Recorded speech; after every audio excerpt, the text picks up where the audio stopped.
And US President Donald Trump has expressed a rare public frustration with Russian President Vladimir Putin, saying he's not happy with the deadly strike that took place in Kyiv that killed at least 12 people overnight. Now, Trump has gone on to say it was absolutely unnecessary, urged Putin to stop, saying that the timing was very bad. He also went on to say that 5,000 soldiers are dying every week. Let's get the peace deal done. That is the message that he put out, while, not really talking about any kind of action that would be taken against Putin. So this really comes at a time when Trump went on to say that it seems like Russia is ready for a peace deal with Ukraine.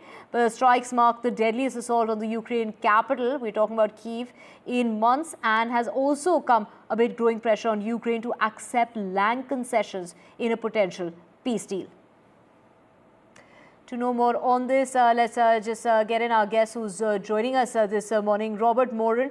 Thank you so much for speaking with us on NDTV. Well, Trump's message to Putin comes a day after the American president said he believed Russia is ready for a peace deal with Ukraine, but has asked Putin to stop, which really wasn't on expected lines, given the fact how the meeting with Zelensky went, and of course, the siding of Trump that was seen with the Russian side. And now, of course, putting out this message, really putting it out in loud and clear terms that 5,000 soldiers are dying every week and asking Putin to stop. What does this really mean?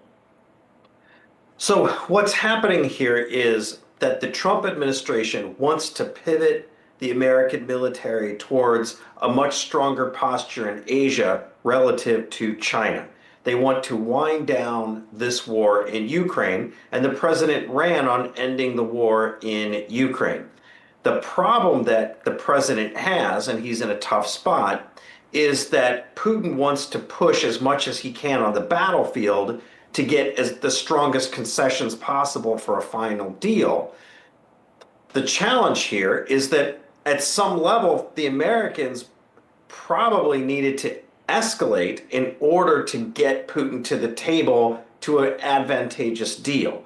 They have not done that, and so now they're in this awkward position of telling him to stop, but it's not necessarily in Putin's best interest to stop, because he wants to try to gain as much ground, as much leverage as possible in negotiations. And this has always been the challenge in terms of trying to end the war, which is, in order to get the Russians to the table, you have to essentially, the West needs to escalate and make it as painful as possible. And Trump tried to get a deal by coaxing Putin into the process, but Putin understands one thing. He understands power. And so that's where we are right now.